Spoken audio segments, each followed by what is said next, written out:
One of them's a 5.5-year-old 9-pointer, and the other one is a big 4-year-old 8-pointer. Both of them are excellent deer. But we'll see what happens tonight. Heck of a buck. Wow.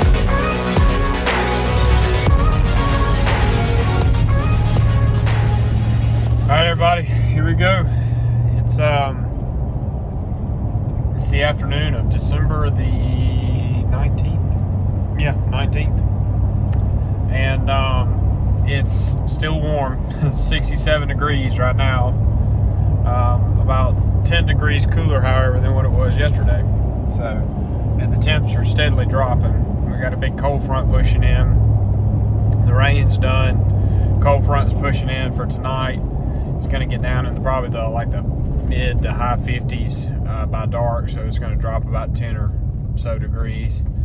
And then tonight it's going to get all the way down to like 31 in the morning. So I feel like we got a great chance tonight, even though it's a little warm right before this front. They should be up on their feet doing it to it. And it's been absolutely pouring rain all night, all morning until about, I think about 11, something like that. So if we haven't already missed the movement, it should be really, really good. So me and Dad are going in this afternoon. We're going to a double man ladder stand, but me and my dad are both large individuals.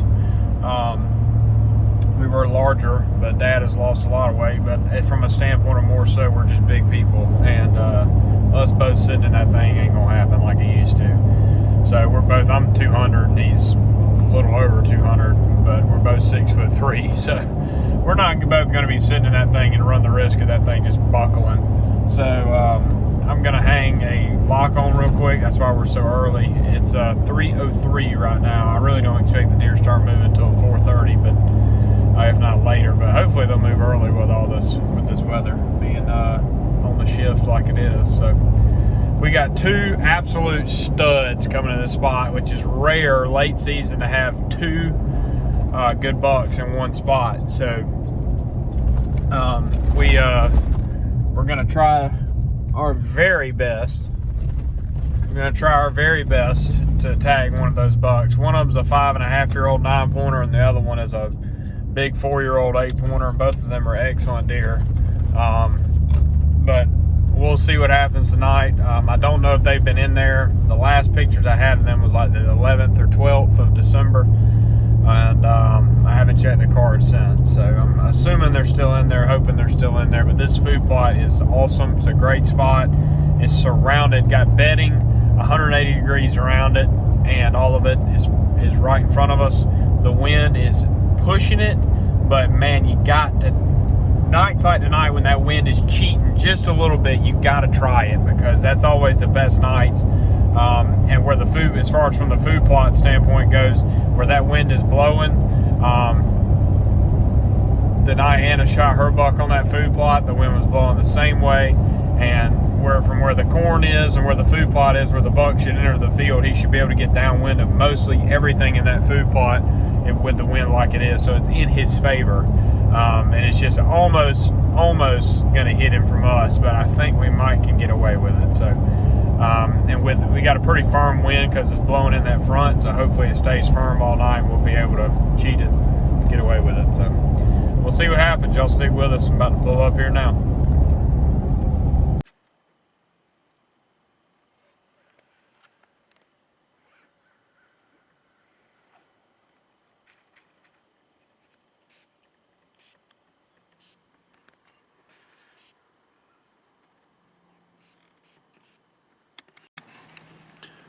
So, I'm expecting the deer to come right there, right down that roadway right there.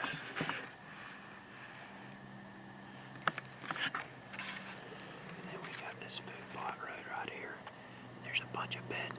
There's a big creek bottom down there. And there's tons of like cane and junk down there. That's where they like to bed there some as well. And then finally, right here, there's a big log pile right there. A lot of the deer come out right there and come in the plot here, or they go across and start feeding over here. This cedar tree gives us a nice little block. Get us ready. Swing around, get ready. We shoot. sometimes the deer like to come from this roadway right here, so all this pine thicket out here, all that out there, is that a little bit better? All that out there is bedding, so that's where they come from.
Broke his front shoulder, so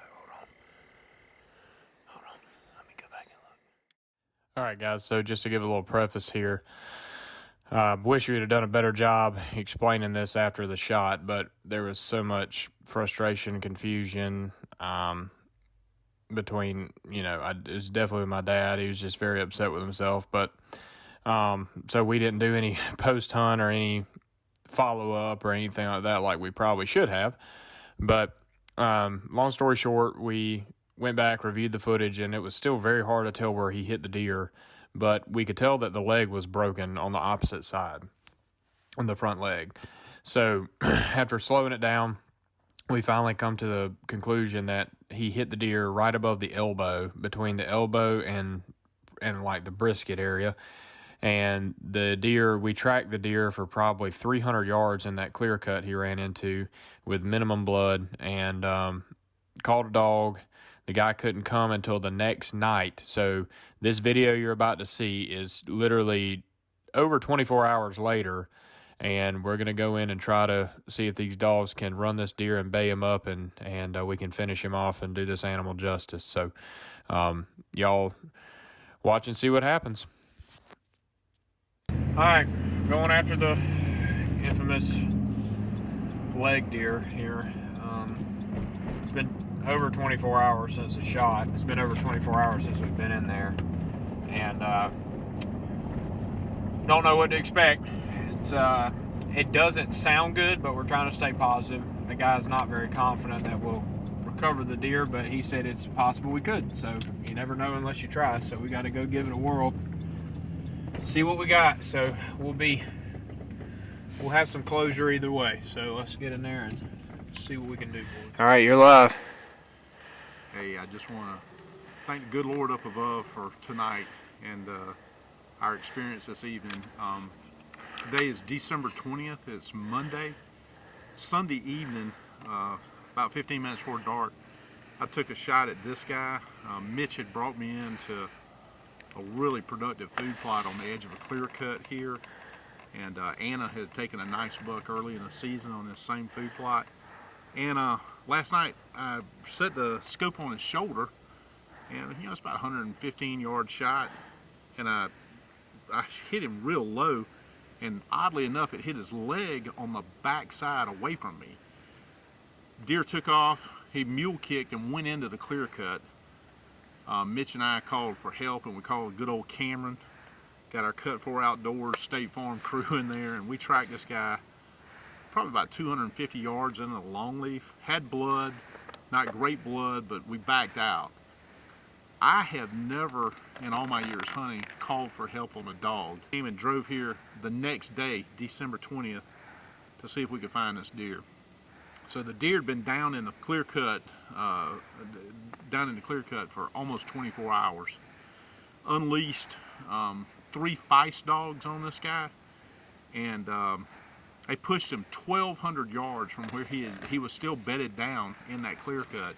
Pushed him across the property into Brushy Creek, and our friend with the dogs, who I'm internally grateful for, went in and finished him off with some buckshot. Had him cornered there. I was so humiliated and upset because he's such a magnificent animal that I had wounded him, and I didn't want coyotes to get him. He was too magnificent to die just a death like that. And I prayed. I prayed a long time. I prayed for redemption because I just felt so awful that I had harmed this animal and hadn't killed him swiftly. And I'm just so grateful we were able to find him and harvest him. And I'm so grateful for our tribe, our Cut 4 team, who helped me and really prayed with me on it. We prayed about it before we left the house. And all this happened, we got the deal done probably in about an hour and 15 minutes. So it's about 9 o'clock on Monday night. We're getting ready to go clean this guy up. But I want to thank my son, Mitch, for a great father-son, another experience. We've had so many of these. And I want to thank that man driving up behind you. I want to thank Cameron Buzz. I want to thank my beautiful daughter-in-law, Anna Woods. And I want to thank my wife for encouraging me. I've been real quiet about this all day because it was in the back of my mind, trying to stay busy working, but good Lord came through, and it's a great Christmas present. And I'm honored to have redemption wrap up 2021. Pick him up and show him to me, man. He's a monster. Look at this cat. Right there. Monster mass on him. A lot of mass. Big old V-blade. Probably your second biggest buck ever. My second biggest buck ever. He's probably about 125. And if he'd have some brow tines, he'd be right there at 130 probably. But he's my biggest buck in 7 years. Yeah, for sure. Killed, so I'm very grateful. A bad shot. Can't do that next year, but thank you guys. Congratulations, man. Thank you guys. I love all of y'all. I appreciate it. Great night.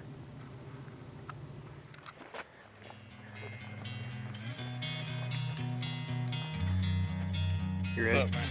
You ready? Yeah. Thanks for your help, man. Ain't no problem. I had to whip out the real camera here. Sorry, let me get out of the way so the real Slim Shady can. Pretty sweet view right there. Heck of a buck. Wow.